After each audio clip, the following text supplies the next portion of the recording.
오늘 제 주제는 자연스럽고도 논리적으로 그리스도인이란 무엇인가, 교회란 무엇인가 라는 주제에서 비롯된 것입니다. 이 두 주제는 밀접한 관련이 있습니다. 여러분은 이 두 가지를 분리하지 못할 것입니다. 이 두 주제는 서로 속합니다. 어쩔 수 없이 함께 다루어져야 합니다. 한 가지 큰 차이가 있다면 이것은 두 주제 중에서 앞의 주제가 더 어렵고 그리스도인이란 무엇인가 하는 질문이 교회란 무엇인가의 이유가 된다는 것입니다. 복음주의자들 사이에 그리스도인이란 무엇인가에 대해 의견이 다른 사람은 거의 없습니다. 하지만 불행히도 오늘의 주제에 대해서는 의견이 갈라지곤 합니다. 그래서 오늘 제 임무가 힘든 것입니다. 이 질문의 중요성. 왜 우리는 이런 질문을 해야 할까요? 루터의 기념 강연에서 함께 생각해 보았듯이 종교개혁을 성찰하다 보면 이런 질문을 제기할 수밖에 없다는 걸 깨닫게 됩니다. 하지만 그것은 그렇지 않습니다. 이것을 성찰하는 것이 왜 우리의 의무일까요? 이 질문에 대해서는 몇 가지 대답이 가능합니다. 그 대답들을 간략히 소개할까 합니다. 첫째, 에큐메니컬 운동이라고 하는 것의 실체입니다. 우리가 좋아하든 싫어하든 일이 전개되는 속도는 가히 폭발적이라 할 만큼 빠릅니다. 사실상 이 운동은 교회들을 연합하고 결국 모든 교회들을 연합하여 이 나라 안에 하나의 커다란 지역 교회 협의회, 하나의 커다란 세계 교회 협의회를 만들 계획이었습니다. 일이 급속도로 진행되고 있습니다. 그리고 우리가 빈둥거리며 생각하고 말하고 있는 동안 사건들이 일어나고 있습니다. 우리가 행동하지 않으면, 빨리 행동하지 않는다면 우리는 사실상 할 일이 없는 상태에 빠지고 말 것입니다. 이것이 한 가지 이유입니다. 또 다른 더 중요한 이유는 이것입니다. 즉 여러분에게 복음 전도의 가장 큰 장애물 중 하나는 교회의 본질을 제대로 이해하는 데 있어서의 실패입니다. 한편 우리가 계속해서 듣는 말은 우리가 함께 일해야 한다. 특히 함께 복음을 전해야 한다. 교회의 본질과 우리의 다른 견해들에 대한 논의에 대해 걱정할 필요가 없다는 것입니다. 여러분이 이 복음에 대해 동의하지 않는다면 어떻게 진정으로 복음을 전할 수 있을까요? 제가 보기에는 불가능한 것처럼 보입니다. 나팔이 확실치 않은 소리를 낸다면 누가 전쟁 준비를 하겠습니까? 복음이란 무엇입니까? 저는 오늘날 대부분의 사람들이 교회 밖에 있다는 사실에 놀라지 않는다고 말하곤 하였습니다. 사람들이 텔레비전과 라디오에서 나오는 말에는 귀를 기울이고 신문에서 예수 그리스도의 복음과 관련해서 기독교회의 이름으로 행해진 이런 반대 진술들을 읽으면서 어떻게 그들이 진실로 귀를 기울일 수 있을까요? 그들이 발견하게 되는 혼란은 교회가 야기한 것입니다. 교회의 상호 모순된 불협 화음의 목소리입니다. 그래서 저는 교회의 교리에 대해 명확하게 알지 못하는 것이 오늘날 참 복음 전도의 가장 큰 장애 요인이 된다고 생각을 합니다. 마찬가지로 이것은 오늘날 전도에서 복음 전도에서 여러 가지 방법들이 사용된 이유입니다. 이 세상에서 가장 좋은 의도로 행해진 일들이 제가 보기에 기독교회의 참된 본질을 깨달은 사람이라면 결코 할 수 없는 일처럼 보입니다. 마찬가지로 이 교리를 둘러싼 갈등은 부흥의 가장 큰 걸림돌이 될 것입니다. 성령은 진리 외에 다른 것을 승인할 수 있을까요? 우리는 성령이 진리를 알지 못하고 때때로 진리를 부인하며 그걸 반대하는 사람들에게 권능으로 온다고 기대할 수 있을까요? 이것은 불가능한 일입니다.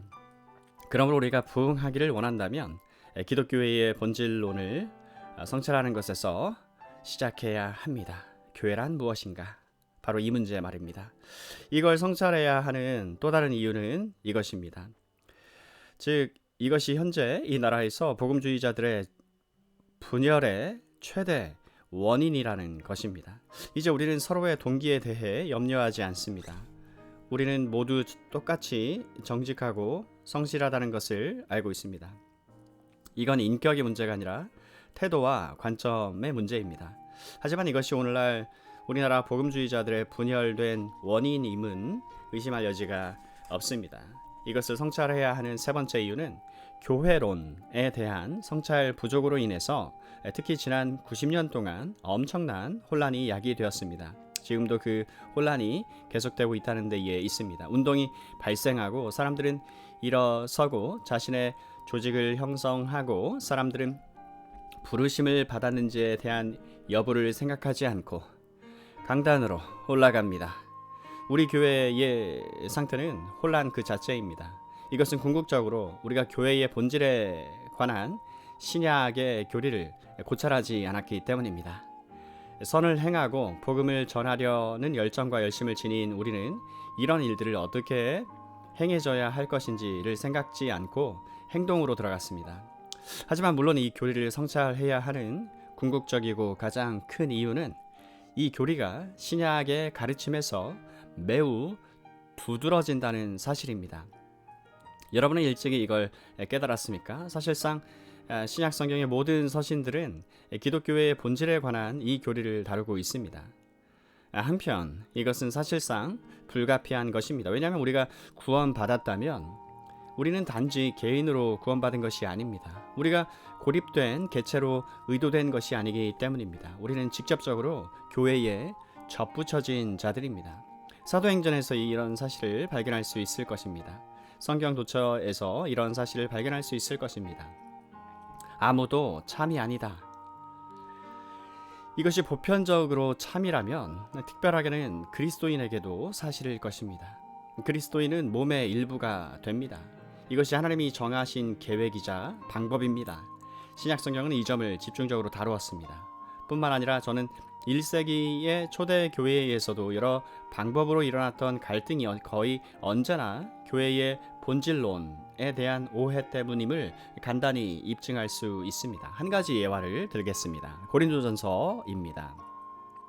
16장이나 되는 긴 편지입니다.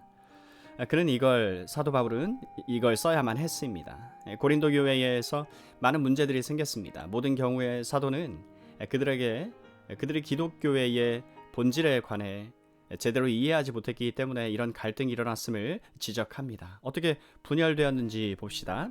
나는 바울에게, 나는 아볼로에게, 나는 게바에게, 나는 그리스도에게 속한 자라. 바울은 이들을 보고 놀랐습니다. 그는 그리스도가 분열되었느냐 하고 묻습니다.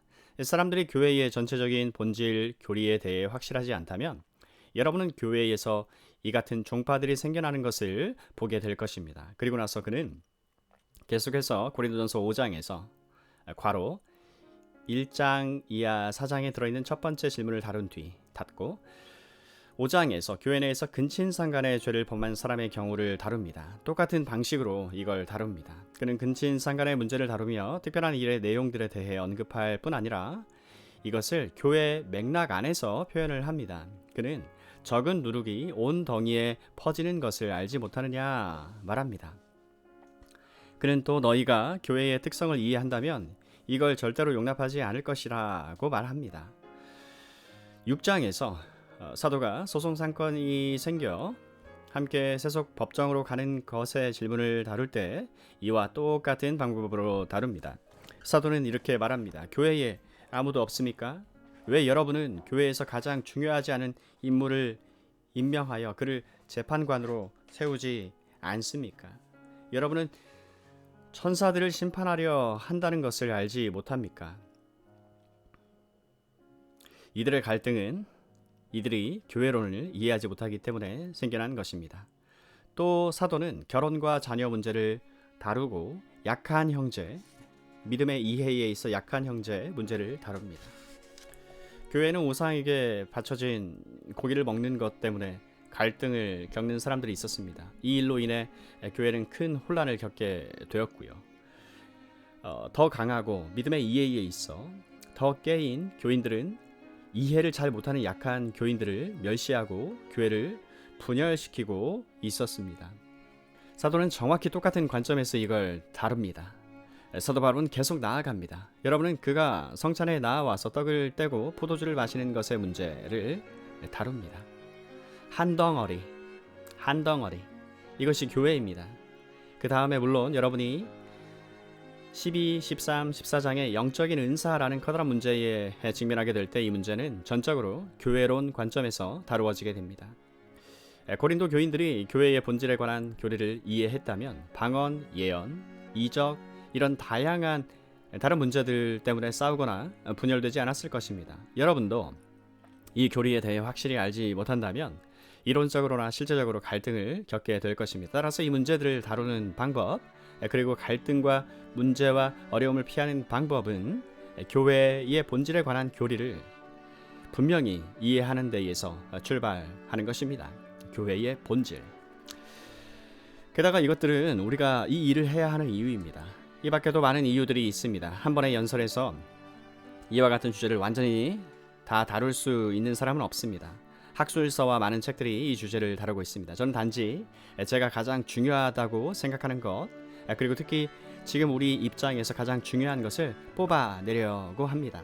저는 가시적 교회와 눈에 보이는 교회, 불가시적 교회의 문제를 다루려는 것이 아닙니다.